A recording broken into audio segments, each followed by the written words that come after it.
يا مساء الفل عزيزي الفنان، أهلا بيك في فيديو جديد.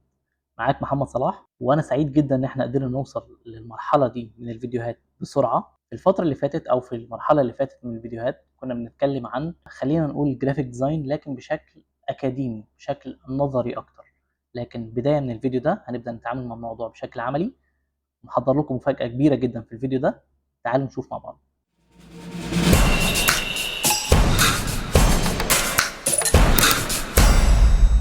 في الفيديو ده انا هبدا اعلمك الستريتور بشكل سهل جدا، مختلف جدا عن اي مره ممكن تتعلم فيها الستريتور. مش هبدا بقى اقول لك الاداه دي بتعمل كذا والاداه دي بتعمل كذا، وفي نفس الوقت مش هدخلك في مشروع كبير تحس ان الموضوع كبير وتتعقد من الموضوع. اهم حاجه انك ترجع بس للفيديو اللي بنعمل بيه الورك سبيس بتاعتنا الخاصه بتاعتنا، موجود عندك في القناه.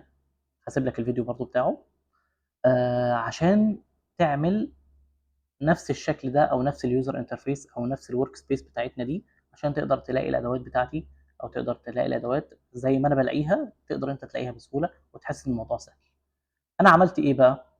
جمعت بعض الافكار او بعض الشعارات او بعض اللوجوهات، خلينا نقول افكار مختلفه، طرق تنفيذها مختلفه، هنبدا نتعرف عليهم واحد واحد ونبدا كمان نحللهم مع بعض. لو جيت انا بقى اشوف اللوجو ده عباره عن ايه، هو عباره عن المستطيل ده وبيبدا بقى ايه يلف كده. طيب كويس قوي. هعمل انا المستطيل ده زي ما اتفقنا، احنا بنشتغل بالنسب. كويس قوي. دلوقتي عندي انا طريقه هنا ان انا امسك المستطيل ده واجي هنا على افكت، ترانسفورم، ترانسفورم كمان، افتح لي القايمه دي، خليها هنا عشان اقدر اشوف الاثنين مع بعض. اتاكد ان ده مقفول عشان يعمل لي نسبه واحده، يعني 68 يبقى 68، نسبه واحده بقى. اعمل دي 100، فدي كمان تبقى 100. الدرجه بتاعتي قد ايه، او الانجل بتاعت الروتيت قد ايه؟ انا دلوقتي عندي 1 2 3 4 5 6 7، وكان المفروض يبقى فيه 8. يبقى ال 360 بتاعتي اللي هي مجموع زوايا الداخليه لاي شكل هندسي، يعني 360 درجه على الثمان اشكال، فهتديني كام؟ 45 درجه. هعمل ايه انا بقى؟ انا هلف الشكل ده منين؟ من النقطه دي.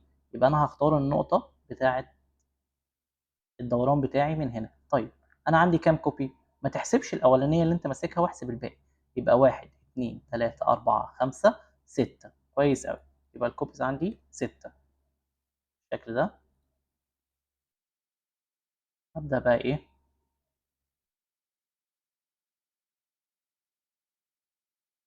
احرك بقى المسافه دي من هنا كده. شايف شايف شايف؟ ببدا بقى ايه؟ احرك بالشكل ده كده. انا وصلت هنا مثلا، اعمل ده كده، اقرب اقرب اقرب بالشكل ده.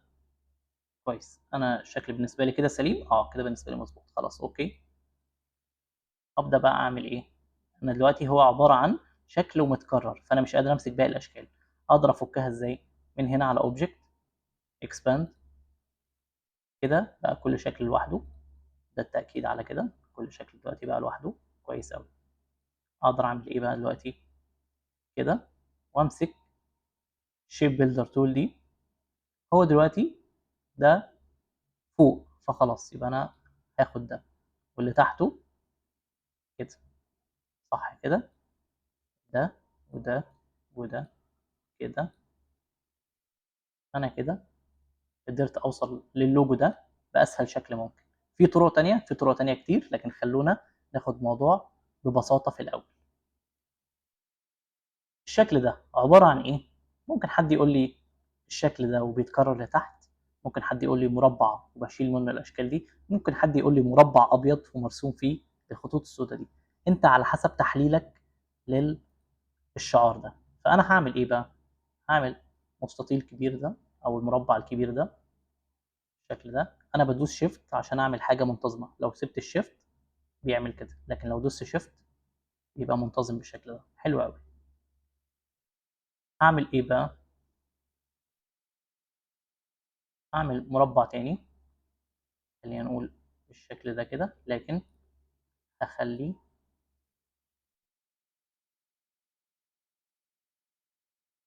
خليه هنا الاين، ادوس دي مع دي. تمام قوي. امسك ده بقى اسحبه لتحت كده وانا بدوس الت، يبقى الت وشيفت، امسك ده مع ده والشيب بيلدر تول، امسح الجزء ده يديني الجزء اللي انا بدور عليه ده. خلي ده دلوقتي نشيل الستروك بتاعه، نبدأ نشوفه بالشكل ده. حلو قوي. انا بسحبه بدوس على الشكل والت وشيفت، الت عشان التكرار وشيفت عشان يفضل على استقامته. حلو قوي. ارجع تاني اعملها وادوس كنترول دي، بيكرر لي الحركه السابقه اللي انا كنت بعملها. تمام. اجي هنا ارفع لحد هنا. اعمل ايه بقى دلوقتي؟ احدد كل الاشكال دي مع بعضها، شيب بيلدر تول بتاعي، ابدا اشيل الاجزاء دي، يعني الزياده دي، واجي هنا وامسك المربع اللي انا كنت بشتغل بيه امسحه، ما بقاش ليه لازمه. خلاص انا كده قدرت اوصل للشكل ده عندي. حلو قوي. الفكره اللي بعدها، انا بتعامل بسرعه عشان الفيديو يكون خفيف سهل بالنسبه لك، ما تحسش الموضوع صعب، وابدا انت نفذهم مع نفسك. تقدر تبعت لي على الكومنتس، تقدر تبعت لي على رقم الموبايل حتى بتاعي، على الايميل، هرد عليك في اي مكان. خلونا نشوف ده عباره عن ايه لو انت جيت تفكر فيه. حد يقول ان هو الشكل البيضاوي ده جوه دايره وخطوط. حلو قوي. الشكل البيضاوي ده ممكن نعمله بكذا شكل هنا، في اشكال بيضاويه هنا، يعني انت ممكن تعمل هنا كده، تبدا تعمل الشكل البيضاوي انت نفسك. او انا بفضل ان انا اروح جايب مستطيل، ابدا احدد النسبه بتاعتي كده، واجي من هنا واسحبه بالشكل ده. تمام. طوله سنه كده مثلا. حلو قوي. هاجي هنا هبدل سواء هو فيل او ستروك من الحته دي. تمام. اكبر الايه الستروك شويه، واقدر اعلي الستروك وانزله من الحته دي. تمام. خليه مثلا 5، 5 كتير، 3. حلو. همسك بقى ادوس دوسه طويله كده عشان يفتح لي باقي الاشكال دي.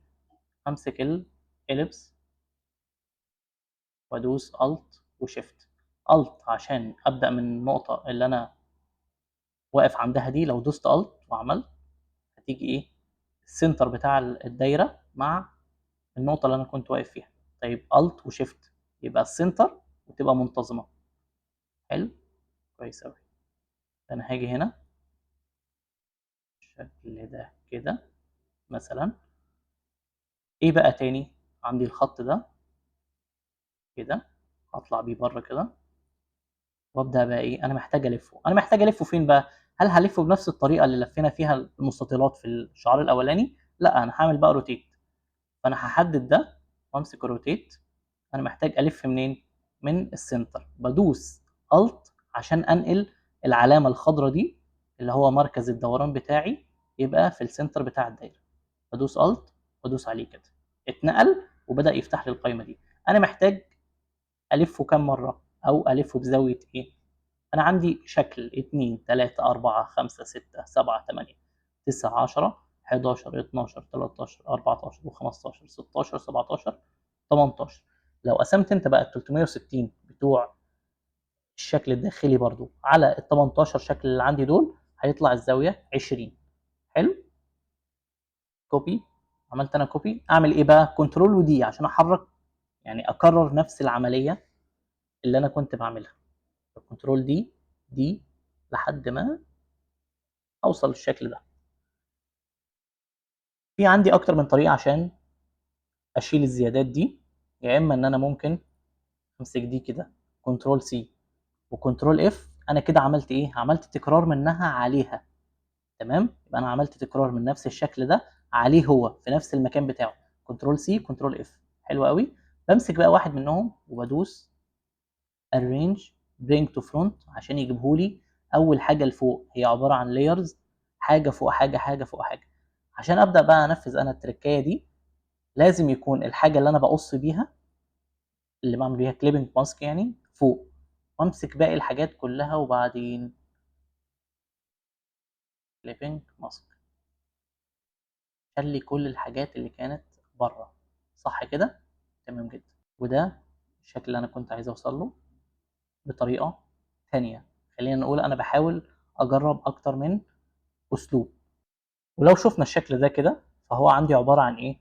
عباره عن خلينا نقول إليبس كده او شكل بيضاوي داخل جوه بعضه، وفي الاخر خلينا نقول ان هو كان شكل كامل كده لكن اتقص منه الاجزاء دي عشان يفضل ده. انا كده حللت اللوجو بتاعي. ابدا اعمل ايه بقى؟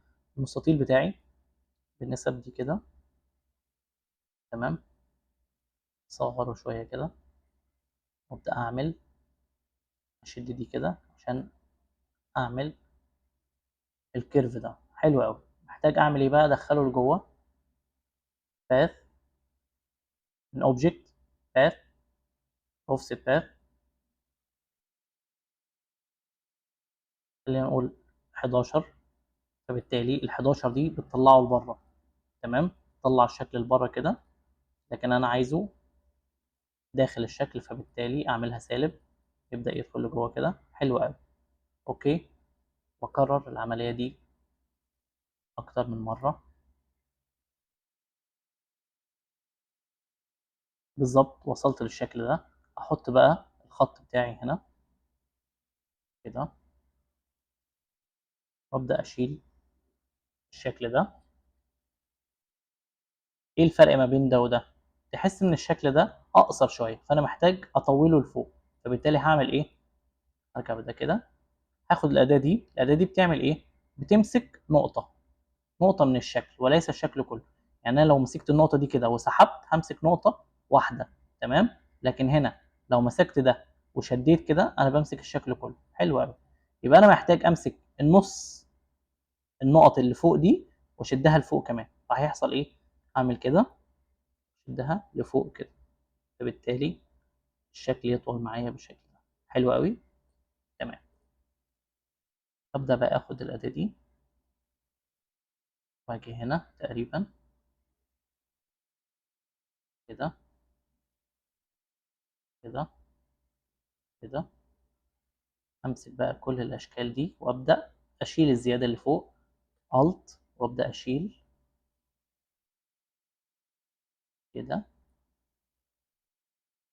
حلو قوي.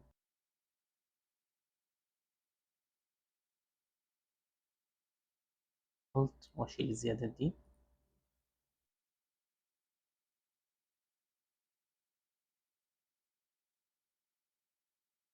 وبعدين الخط ده امسحه. وصلت تقريبا لنفس الشكل، لكن هقدر هنا من الستروك اعمل، تعالوا نبص كده للستروك ده شكله عامل ازاي. لما اجي اعمل ستروك هنا واخليه راوندد كده، بالظبط الشكل الراوندد اللي ظهر لي ده، شايف؟ ده الشكل اللي عندي في اللوجو راوندد برضو. فبكده اكون انا قدرت اوصل لايه؟ لنفس اللوجو باسهل شكل ممكن.